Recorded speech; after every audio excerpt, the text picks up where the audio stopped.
But also, I've also learned, I don't know if you feel this way too, we can think it's a great idea.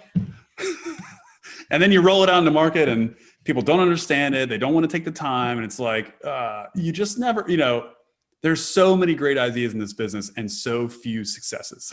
And so that's the challenge, I think. It's funny because, people talk a lot about contemporary tontines. I call them contemporary tontines so as not to be confused with, ancient tontines.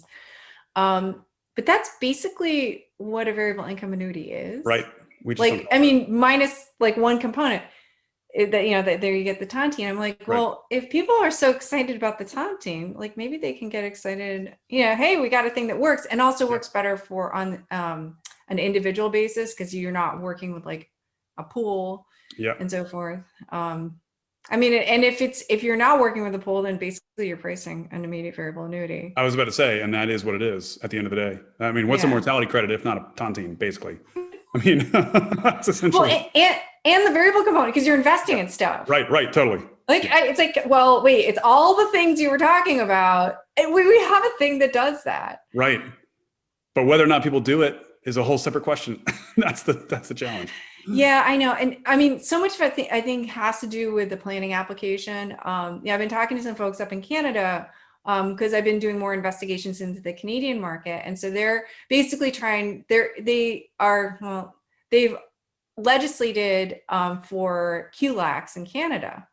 And so I've been talking to some of the folks up there. I'm like, it's not a standalone product. It's not a thing. It's not a thing that by itself. Right. It's like taking a piece of a car out of the car and saying, I've got this really great thing. Like, what the hell is that? Right. It's called a carburetor. Right. Right. It's really awesome. You want this carburetor, but I don't understand how that works. Well, right. You got to put it inside the car. It itself is very complicated. Right. And it works inside this other very complicated machine. And you really need to sell the whole car. Yeah, exactly. Right. And so, I mean, this is the issue. I mean, QLAC in the US, it's just a wealth play. It's not being used as the thing that it is because it's basically non-functional on its own. And I feel like, and it's the same issue with the variable income annuity. Yep. Right.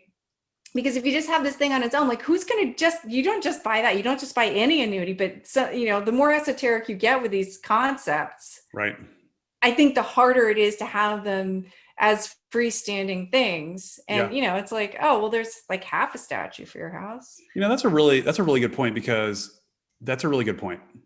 That's a really good point because you're right. You have to understand the whole package in order to get the power of it. You can't just see one piece of it and say, oh, this is what great, I get to invest money, but I have an extra fee. Why would I do that? Well, it's because you get these other benefits, these income benefits, so, or, hey, I just want the income benefit. Well, no, you don't understand. If you want that, you have to have this other piece.